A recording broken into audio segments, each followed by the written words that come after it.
the epic rate, one of the most prestigious ratings any level can receive, a rating only reserved for the highest quality levels the game has seen. To put into perspective how difficult it is to get, when I got my first rate, 0.0004% of all levels were rated. Then, after spending 1.5 years getting a featured level, only 0.00031% of all levels were featured. The percentage of epic rated levels? 0.00029%. You heard me right, there are 5 zeros in that number. That means out of over 1 million levels, only 29 would be epic rated. After hearing this, you may think that getting an epic rate is an impossible task. However, that never stopped me from trying.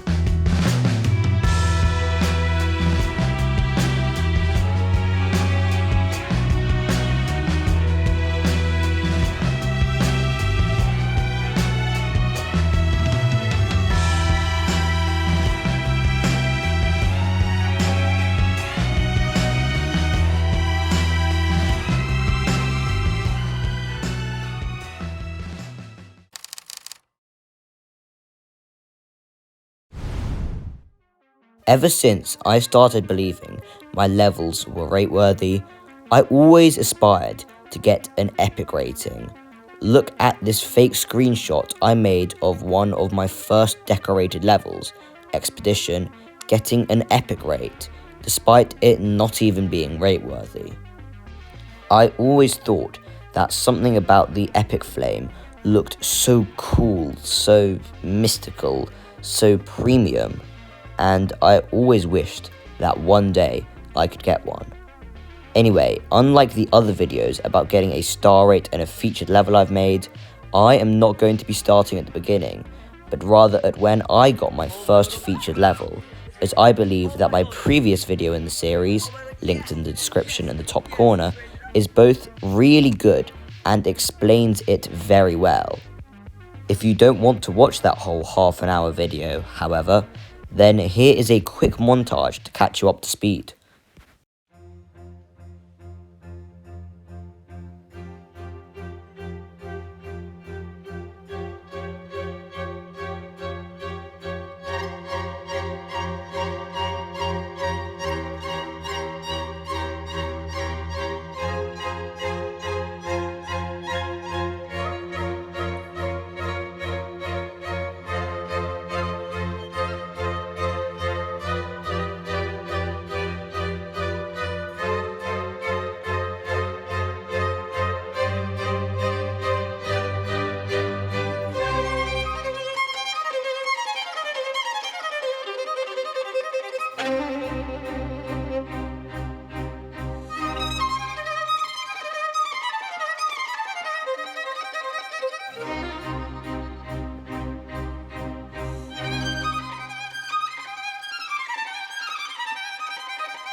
Oh my god, it's in the center tab, Jack.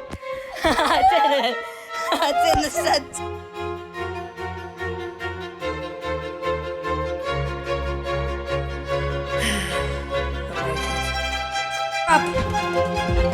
Wait, what?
top man.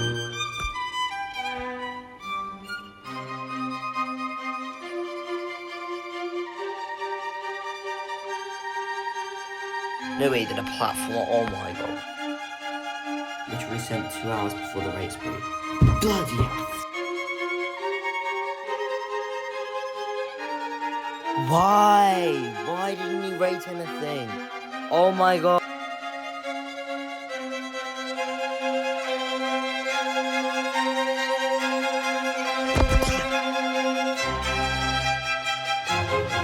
Oh my god. Oh my god. Oh my god. It's raining. Oh my god. Oh my god. Yes. Yes. Yes. It's raining. Oh my god. Bro, actually, like, bro, you can't make that up. Oh my god. Yes. It's actually. Oh my god. Bro, where is it? It's actually featured. Yes. Oh my god. Anyway, after a pale blue dog got featured, I immediately started striving for something bigger and better. My first attempt at making an epic rated level was a remake of my first art level, and this level was Moonshine.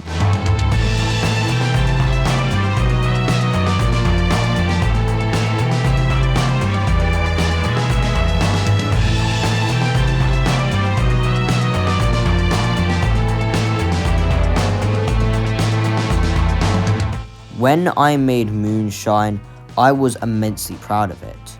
So immensely proud of it, in fact, I believed it could get epic rated. Each part was already my best deco, and on top of that, this rocket part was by far the most impressive I had ever made. Upon releasing the level, it would get dozens of comments saying that it had the potential to get epic rated.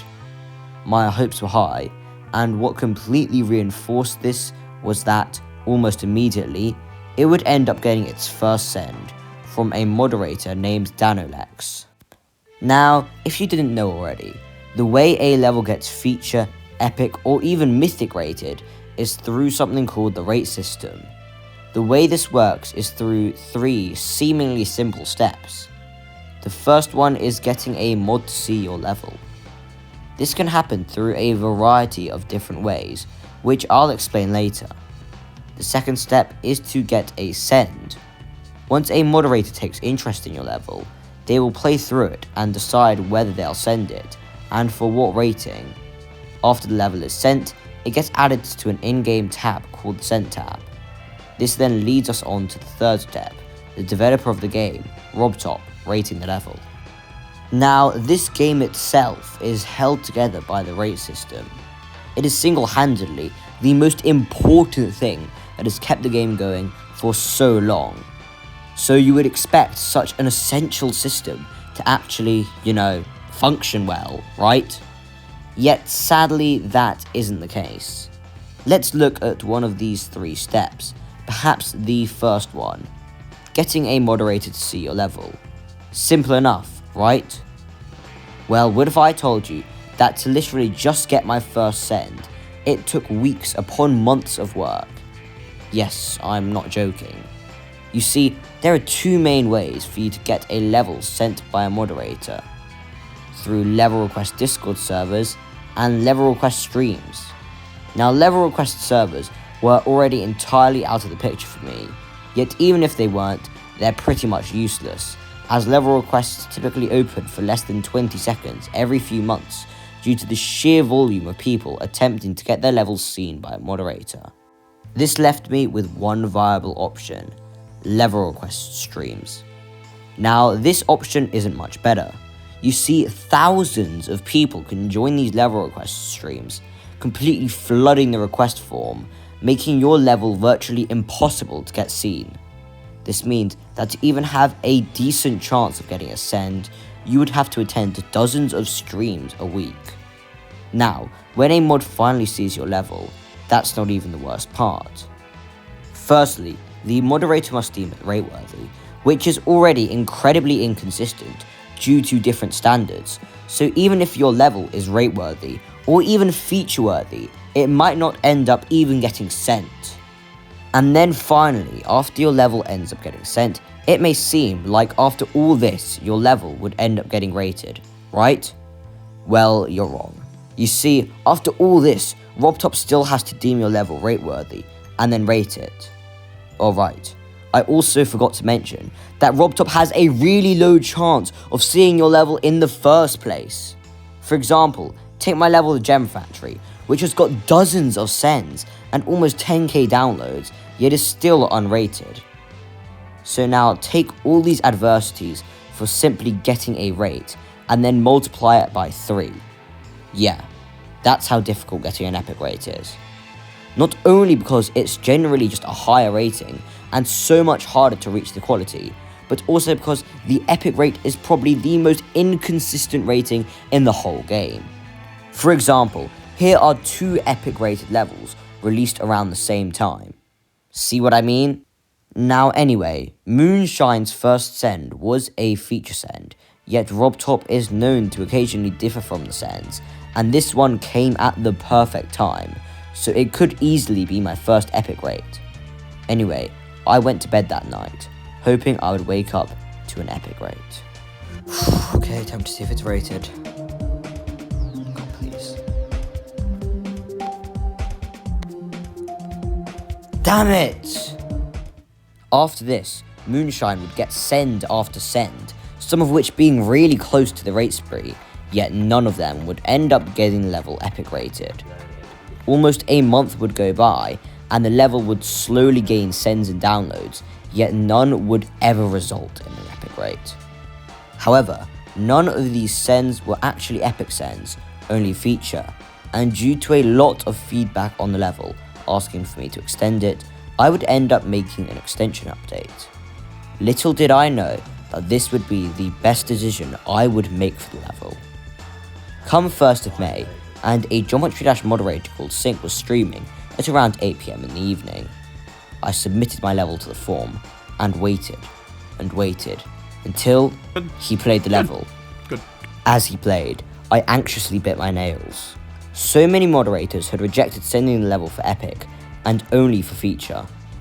If I got an epic send now, it would certainly get epic rated, as the rate spree was only in a few hours.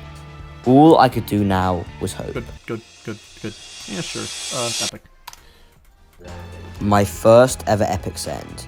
This send came at the perfect time, so now all that would have to happen was Rob to see my level, and it would get epic rated. That night, when I went to bed, the level was at the very top of the sent tab, which meant it had a really good chance of being seen. I went to bed that night with high hopes, praying that I would wake up to my first epic rated level. That morning, I woke up and rushed to my phone to check whether I had got my first epic rate. Please don't let me down, Rob.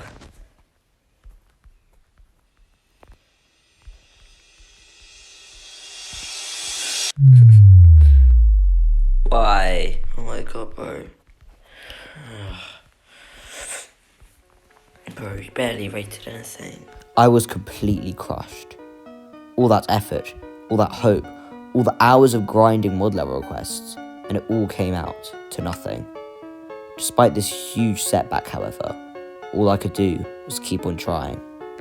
Weeks went by, and I got many more sends, yet all of them were for just feature. Every time it got a send at a great time, I would rush down in the morning to see if it had been epic rated, yet to no avail.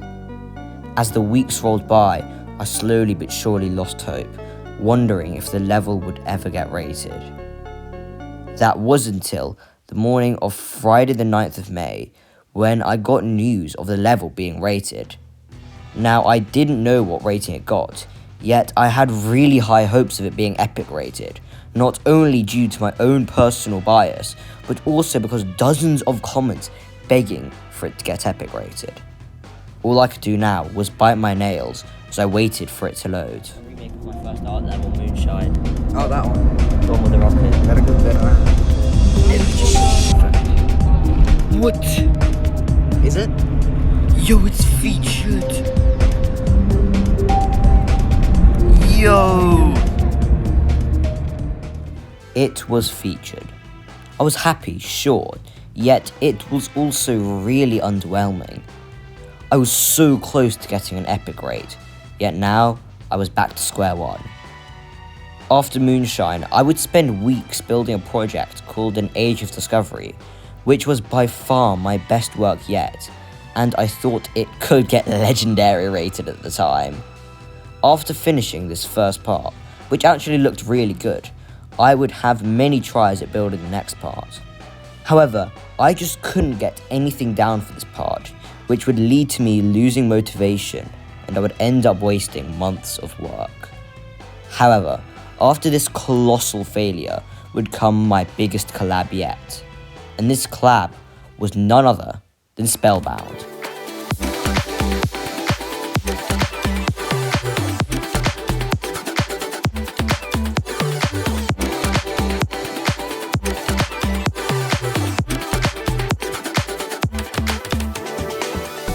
Also, if you're enjoying this video so far, then please subscribe if you want to see more high quality videos like this. Also, if you really want to help support videos like these, then please become a member for some awesome perks such as exclusive level previews and members only videos. Spellbound was originally going to be a solo decorated project, yet I didn't have time to finish it, so it ended up being my second creator contest. We got some incredible entries, and despite this creator contest being pretty unprepared and scrappy, the final outcome actually ended up being superb. I cannot thank Magenta 10 enough for polishing and improving the final level. Anyway, upon releasing it, I got a lot of gameplay complaints. Now, originally, I just assumed that this was because of bad gameplay. Many mods only sent for a feature or star rate, and sometimes straight up denied the level just because of the gameplay alone. However, this was until two things happened. Firstly, victors started rolling in, and they actually really enjoyed the gameplay. Especially B-Guy, who has unironically beaten the level more than 15 times because he found it so fun. Now, the main piece of feedback they gave me was in fact that the gameplay was really fun, just learny, much like Layak. Now, with my hopes already high, it would only be a few weeks later when they would solidify. Come July, and I was on holiday at Padstow. It had been a few days there when I noticed that Wolsey was streaming level requests. I submitted my level to the form, yet thousands of people watch his streams live, so my one measly request would surely be outnumbered by thousands more requested. However, somehow, after a few hours, Wolsey played my level. Moreover, after playing the level, he sent it for epic. I was blown away. Not only was this my second ever epic send, yet it also firmly secured my belief that this level was actually fun and didn't have bad gameplay. As well as this, the send was only a couple of hours before the rate spree, which meant that the level was very likely going to get epic rated. I went to bed that night with my level near the top of the send tab, and a very high chance that I would wake up to my first epic rate. In the morning, I dashed down the stairs. I opened my phone and held my breath. This could be my first epic rated level.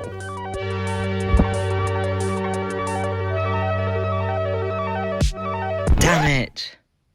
No, how? Why is it not epic rated?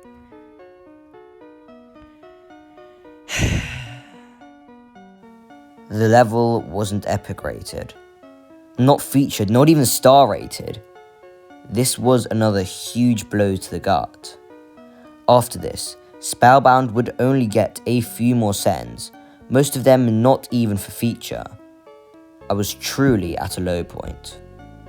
After this, I would begin work on other promising projects, such as Flowering Asterism, which I would actually spend months on, yet this would take way too much time to build, and progress on it would end up fizzling out. However, this is where audio-visual comes in.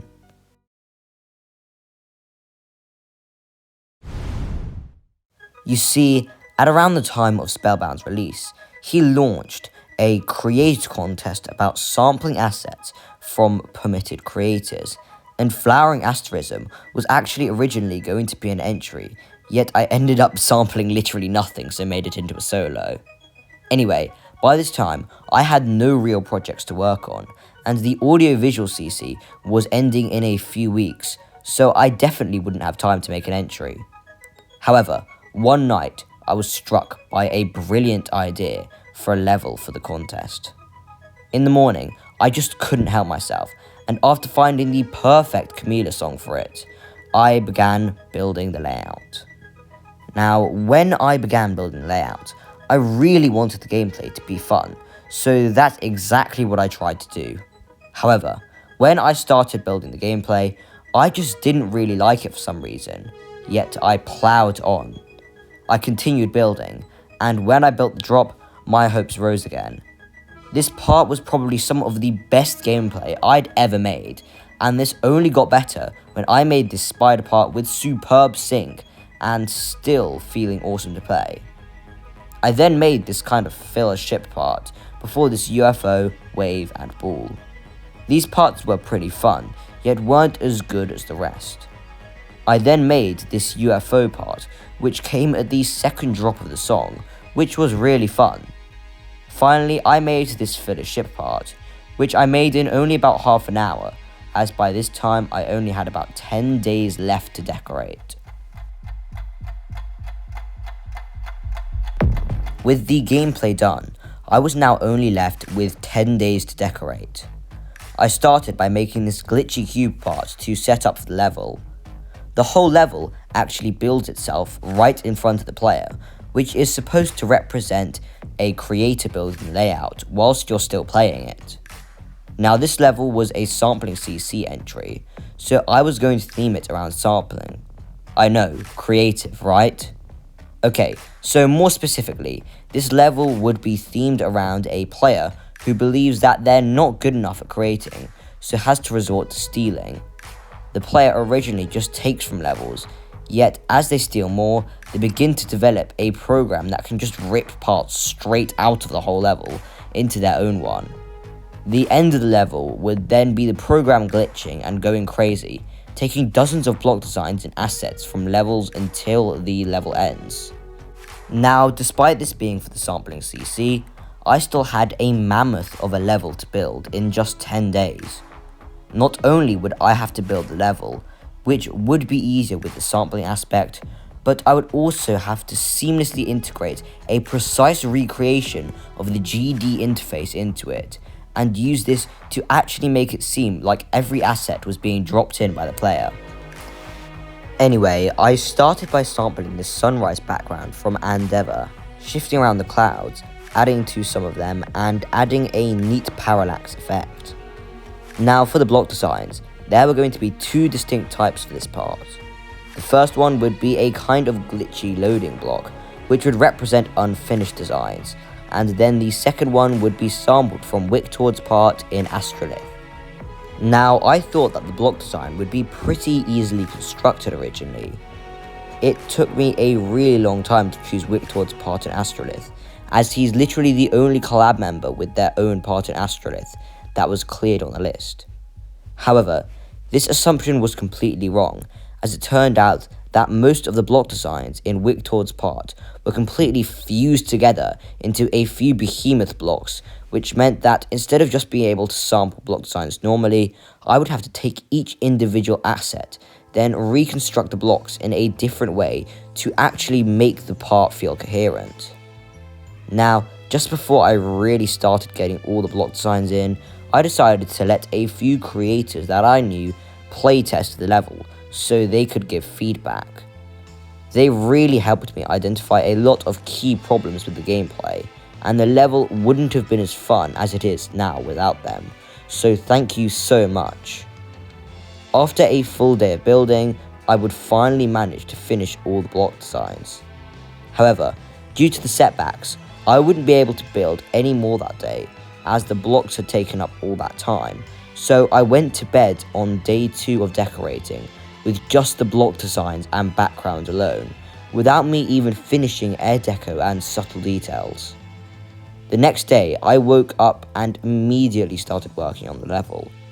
I added these trees from the part and then reshaped some of these background clouds to make it look like the trees were growing out of them, rather than looking like a half-finished mess. Now this part was still looking pretty empty, yet the next detail I would add would really surprise me, as it alone would make the part feel really full and finished. The detail I added were these hanging light things from Wictord's part in Astrolith, which would move with a really simple parallax effect, and it honestly looked so good. I have no clue how just one detail could make a part go from empty to full, yet little did I know that the exact same thing would happen multiple times throughout the creating process of this level. After a little bit of polishing and messing around with the colours to get them to look good, the part was done, and it was time to build the first drop.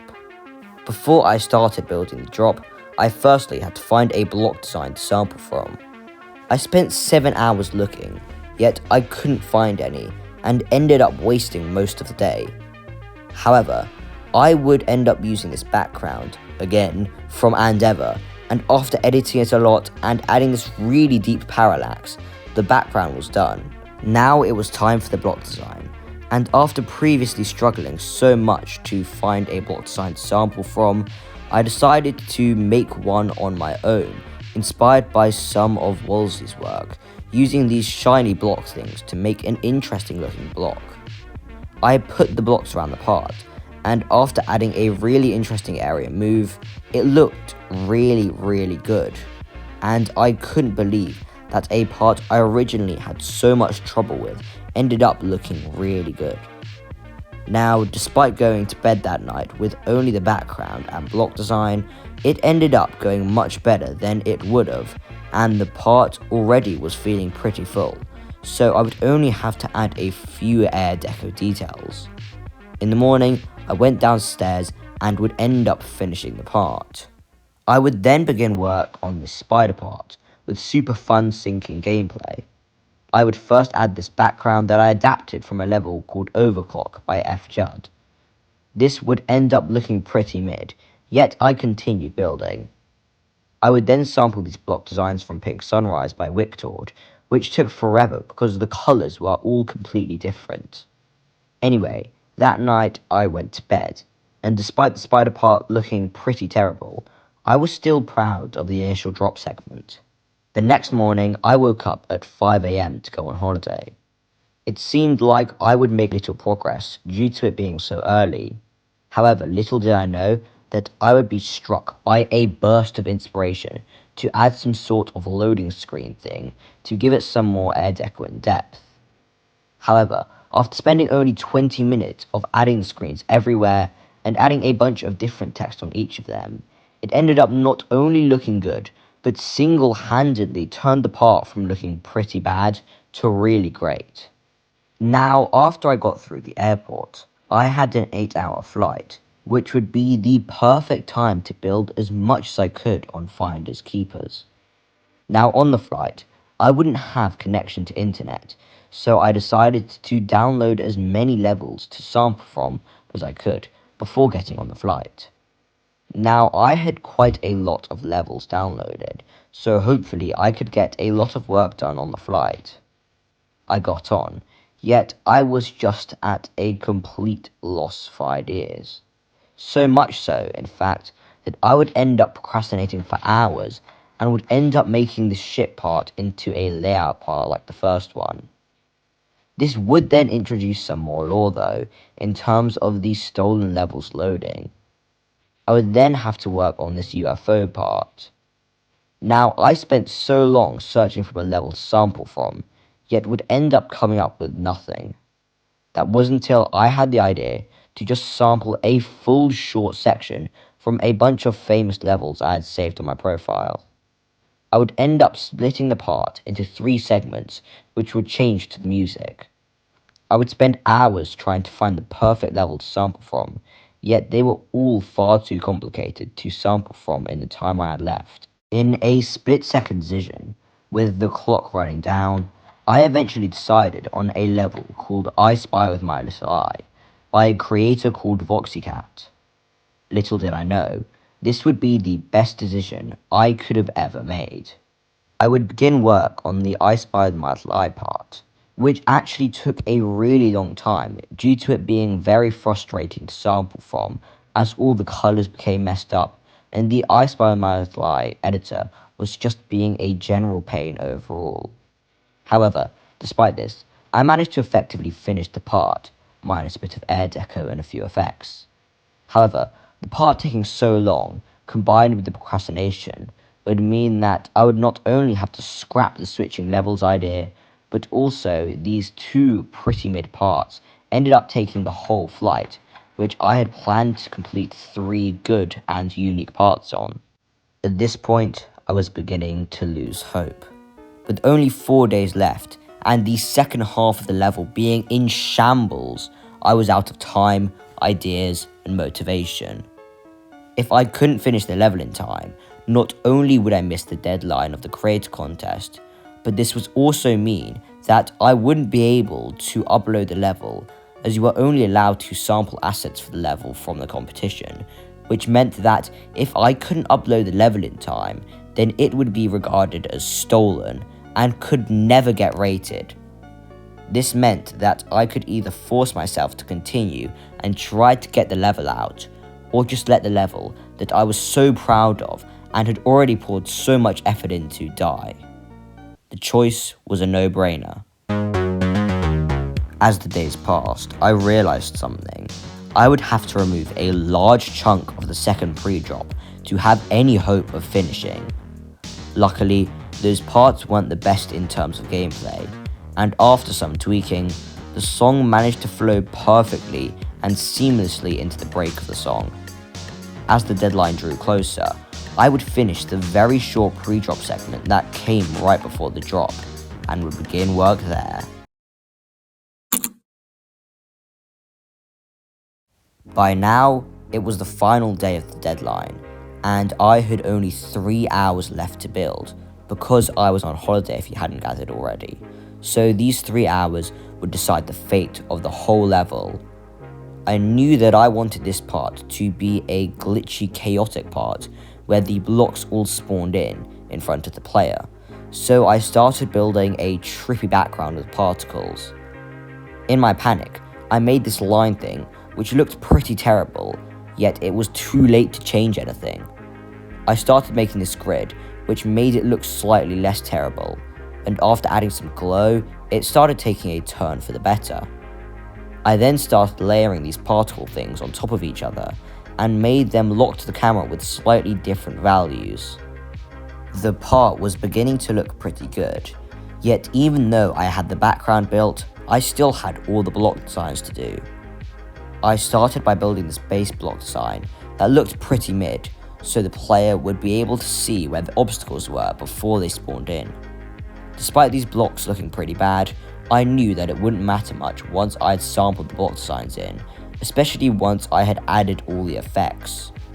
Anyway, with only 1.5 hours left, it was time for the most grueling part yet, sampling the blocks. Over the course of the next hour, I frantically scrolled through the sampling list looking for block designs to sample from that would fit. It was grueling and incredibly frustrating, yet I kept pushing on. One by one, I started adding these blocks, and bit by bit the part was finally coming together. I frantically scrambled to make the effect where they all spawned in, which came with its own set of problems, yet despite finally getting the blocks in the part, it still didn't feel finished. I started adding saws, air deco, anything I could scramble to add until 20 minutes left. The competition was ending in 20 minutes. The level was effectively done now. I just had to make a simple end screen and add a low detail mode. After this, somehow, the level was finished, and I could finally upload it. 5, 4, 3, 2, 1. Don't miss it. Oh. It's out! Huzzah! First level since Spellbound is up. Let's go. Oh, it's crazy scenes on the servers.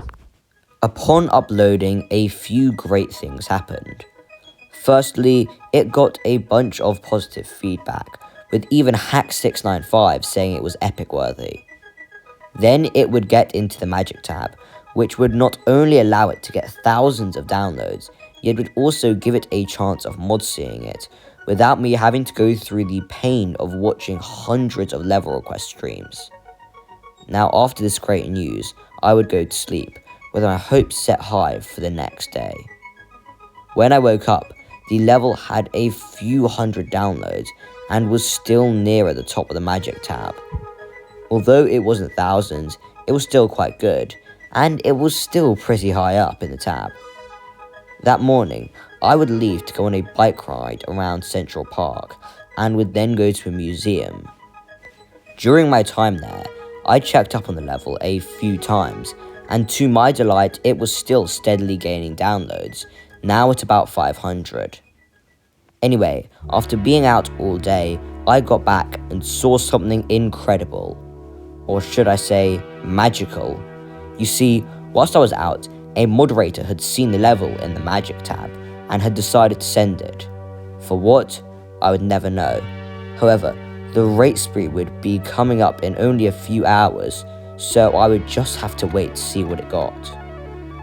A few hours passed, and I realised that the rate spree was beginning. As I started recording, I bit my nails. I frantically reloaded the sent tab and the awarded tab as the minutes ticked down. Level after level would get rated, and my level was on page 2, so there were only 10 levels between mine and the top. However, the levels at the top of the sent tab stopped getting rated. Oh yeah, I'm gonna put it in. I thought it went down a place in the sent tab. Wait, what? Where is it gone?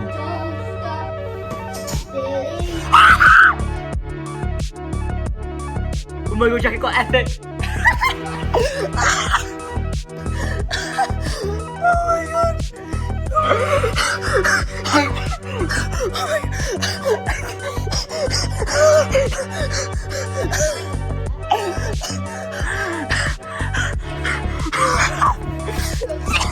What happened? It's on video, just skipped all to page 2 for some reason, and then just randomly played mine. He skipped us all these to page 2, and then he just rated epic. I can't believe it. I can't believe that I'm playing through this right now.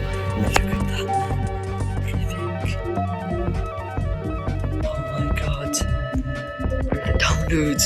There's so many downloads that were coming so fast through. Oh my god. Oh my god, bro. Oh my god. Oh my god. What? That is insane. Insane. Oh my god. Oh my god. Last time I got a rate 3 months, 4 months. Actually, let's go. We're going to make a good video on this now. I got my first epic rated level.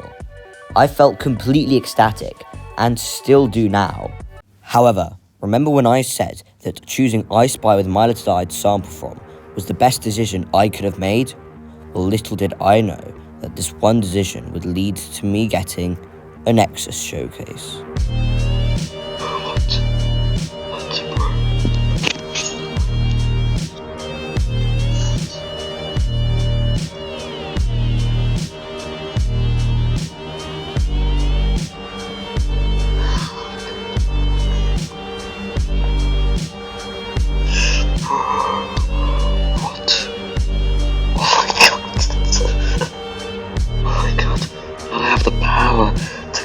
Strike Nexus GD now. What? Bro, oh my god, I'm so confused. What? I can't thank you all enough for all the support and help I've gotten.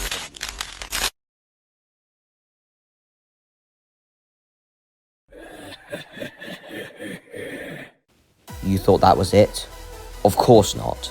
You see, Epic is only the 3rd most prestigious rating one can get.